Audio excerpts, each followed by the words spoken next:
How's it going, everybody? All right, continuing on in Revelation 7 and Matthew 22. Let me make sure I've done all that right. Bible's what? It's the small b now. Yeah, 22 should be 24. There we go. Yep, we're all hooked up. So after this I beheld, and lo, a great multitude, which no man could number, of all nations and kindreds and people and tongues, before the throne and before the Lamb, clothed in white robes. So this again is the end times church that went through the great tribulation. They're in the white robes. It's just their souls, like we showed you earlier, where it says white robes were given to the souls. It's their souls. It's not like there's any real consciousness. This is figurative, abstract speech when it talks about the souls crying out. In white robes with palms in their hands, and cried with a loud voice, saying, Salvation to our God, which sitteth upon the throne and on the Lamb, which all the sheep will do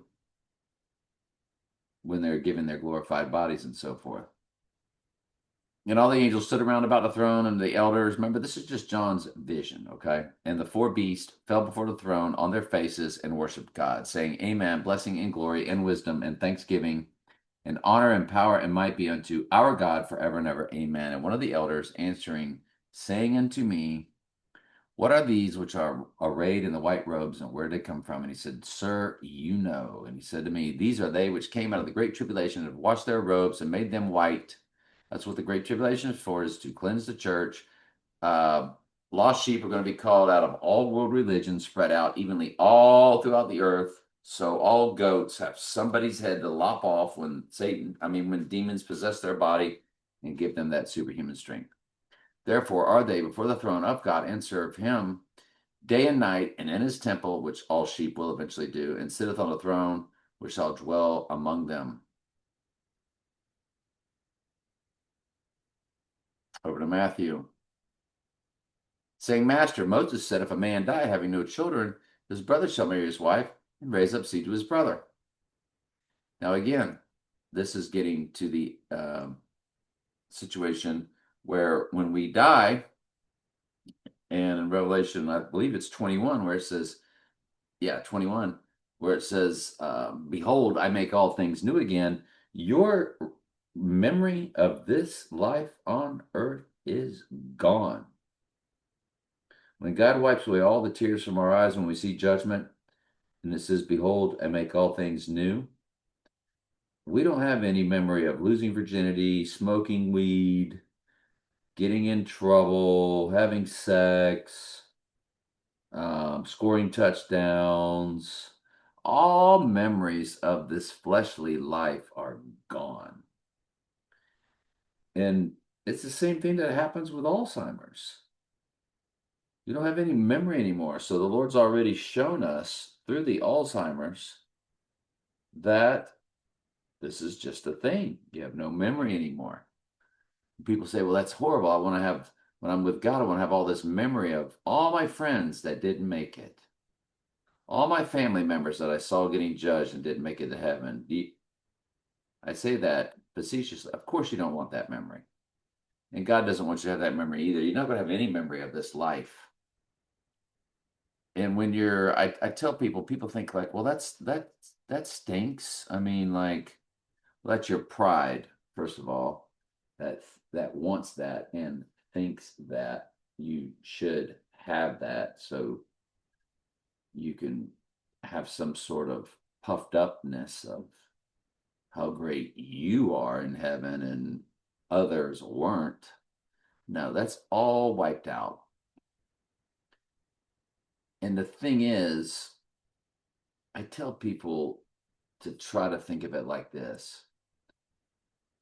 If you're on the front row of some great concert, or the front row of some at the Super Bowl, or you're in the most intimate situation with the highest love level person you could possibly be. Of course, you're a sheep, it's with your wife. So, extreme intimate moment with your wife, you're not thinking about other memories. You're in that moment of bliss. You're a big Rolling Stones fan. You're like, man, I'm on the front row of a Rolling Stones concert. I'm not thinking back to in high school when I scored a touchdown. I'm not thinking back in high school when I lost my virginity. Well, when you're with the Lord, you're in the moment for eternity. You're not, there is no past life, it's wiped out. And you shouldn't care, just like you wouldn't care about not recollecting moments of your past when you're sitting in front of Mick Jagger.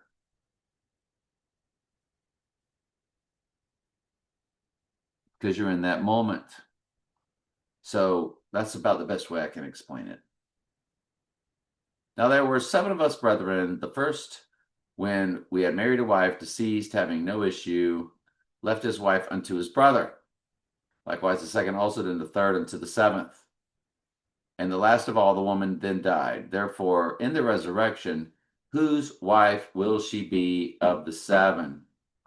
For they all were married to her. Jesus answered and said unto them, Ye do err. Because y'all don't understand, he's saying, what I, Trey, just explained to y'all, how it will be in the end. He says, not knowing the scriptures nor the power of God. For in the resurrection they neither marry nor are given in marriage, but are as angels of God in heaven. But as touching the resurrection of the dead, ye have not read that which was spoken to you by God, saying, I am the God of Abraham, the God of Isaac, and the God of Jacob. God is not the God of the dead, but the God of the living. Now, what does that mean? He's the God of... First of all, when you're dead, I think what that means is he's not the God of the goats, he's the God of the sheep.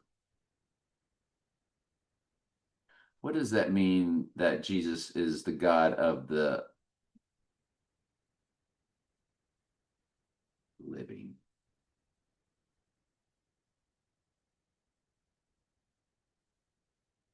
When Jesus said God is the God of the living, not the dead, he meant that people who die still exist in a relationship with God in the after, and life after death is real. The Sadducees trick, the religious group called the Sadducees, did not believe people would ever. So the God of the dead, see, when you're dead, your souls are still with the Lord. You're just not in any awareness. And we're shown that through Revelation, where the souls are with him. Figuratively, abstract speech that they're crying out. And when the multitude heard this, they were astonished at his doctrine. But when the Pharisees had heard that he had put the Sadducees to silence, they gathered together. Then one of them said, which was a lawyer, and asked a question, tempting him, saying, comma, end of today's Bible study. Anyway, I'm glad y'all are here. I love you very much. Ask questions anytime. That's what I'm here for.